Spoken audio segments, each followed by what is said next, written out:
Well, we'll start with Kirk Cousins, right? The quarterback musical chairs have been filled to a large extent. Kirk Cousins still not in one. What I've been told on Kirk Cousins is he plans to be patient, wait out the market, see if other situations come up that are more favorable. He does want to play, and I think he believes he'll find a landing spot at some point. But in this early wave of free agency, it didn't seem to work out for him to find a place where he could have a clear path to starting. Maybe if things fall apart with Aaron Rodgers and Pittsburgh, that becomes a consideration. A reunion in San Francisco. Linebacker Dre Greenlaw got hurt in the Super Bowl a couple years ago, went to Denver, played this past year, got released by the Broncos. He re-signs with the 49ers to help out that defense that was so injury-riddled last year. Niners bringing back an old friend, familiar face that has helped them have success before as they try and get back into things in the NFC Super Bowl contender race. And then Maxx Crosby back in Las Vegas after the trade to Baltimore. Fell apart after the Ravens backed out over medical concerns. Raiders are hearing from teams about Maxx Crosby, but as you might expect, teams are trying to take advantage of the situation and not offering what the Raiders want in return. So the plan, as I understand it, is to wait this out. Maybe Maxx Crosby gets a little bit healthier later in the summer. Maybe they re-engage teams on trade talks at some point later this year. But it's also possible he's on the team in 2026. Hey, there's another video on Instagram from Crosby. I'm not rolling my eyes. It's been a traumatic week for the guy, but he's back with the Raiders. He says, I'm going to be a Raider. Damian Woody, can he go back to the Raiders? Can we just suit this thing up and pretend like none of this happened?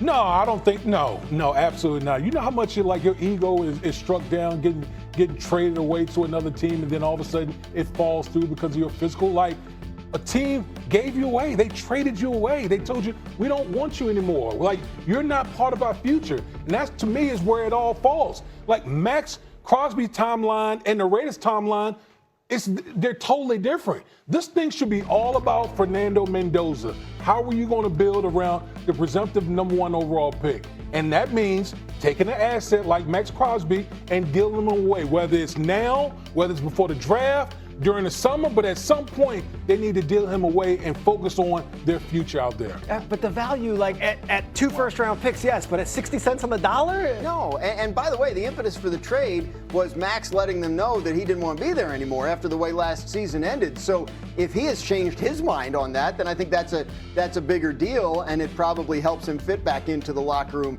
And if he's okay with the situation as is, then I think it can work. I think it would help Fernando Mendoza to have a player like Maxx Crosby on his defense, right? I mean, like if he's healthy and playing at the top level of his game and he wants to be a Raider, then I think, it's conceivable that he could have him on this team. This situation is, I would say, unprecedented when you're talking about 2 first-round picks and the long lagway before it got pulled. Mike T, like, if you're the Raiders, if you're John Spytek, are you still taking calls and considering about wheeling and dealing, even after the Instagram and the post of I'm here, I'm a Raider for life, blah, blah, blah? Yeah, absolutely, because by the time Fernando Mendoza is going to be good, Maxx Crosby may be 2 or 3 years further down the road. So I have an ideal solution for this. Matt, can I have B19, please? Oh, Cindy, what do we got? No, it's Matt today. Yeah, B19. So look, a trade is a contract between Team A and Team B. So Bills, Buccaneers, trade him for a second-round pick this year. No physical, by the way. And then next year, you get a second-round pick. But if he plays 70% or more of the snaps this season, that too goes to a 1.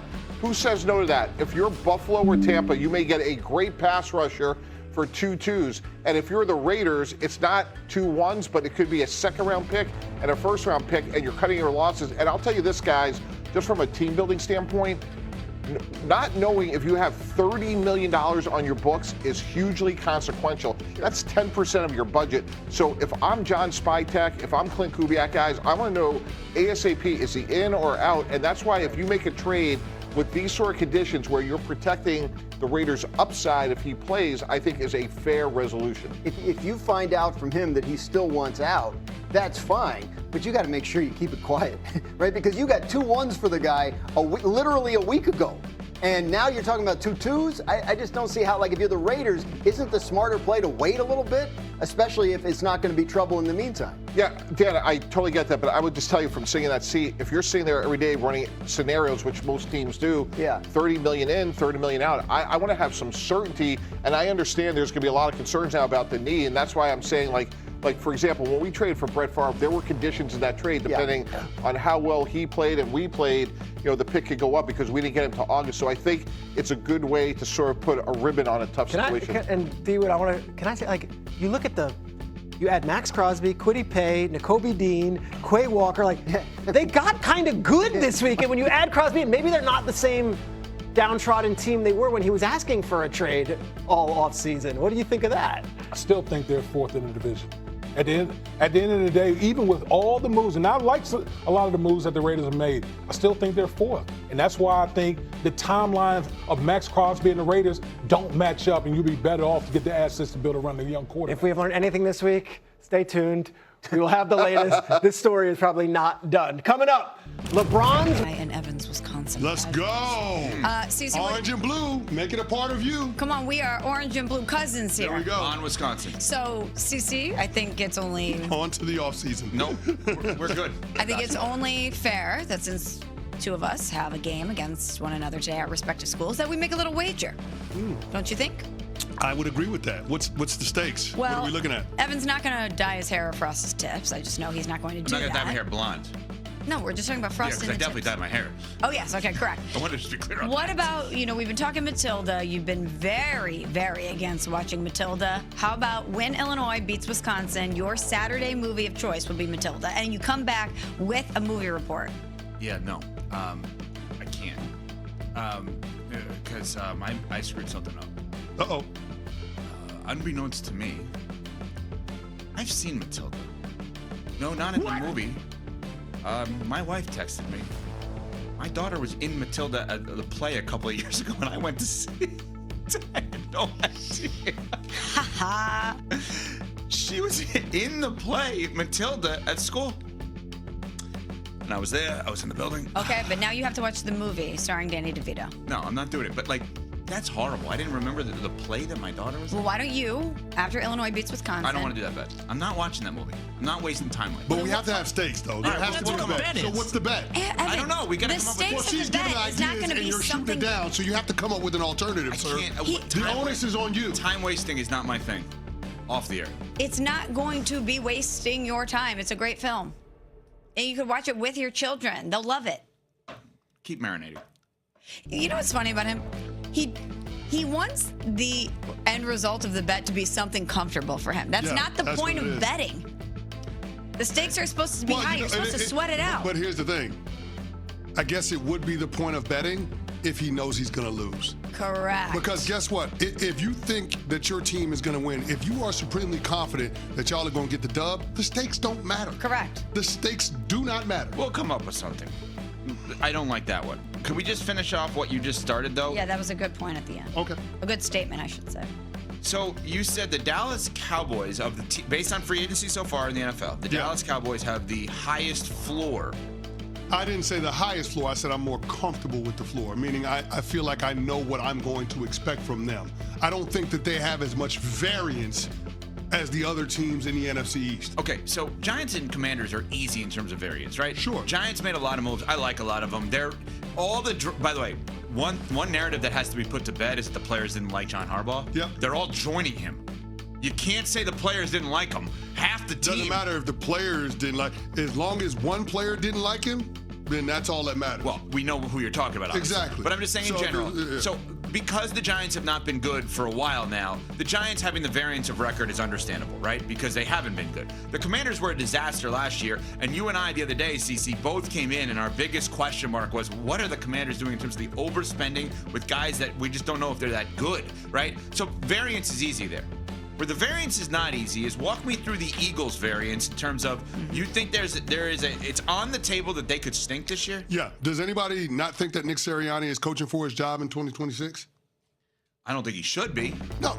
Forget about do you think he should be. Does anybody think that he's not coaching for his job in 2026? I have to put it on the table because of history. Exactly. Correct. So that's my point. So I'm looking at what's going on with all of the turnover with the coaching, the offensive coordinator situation, Kevin Patullo still being on staff there, even though he's in a lesser role.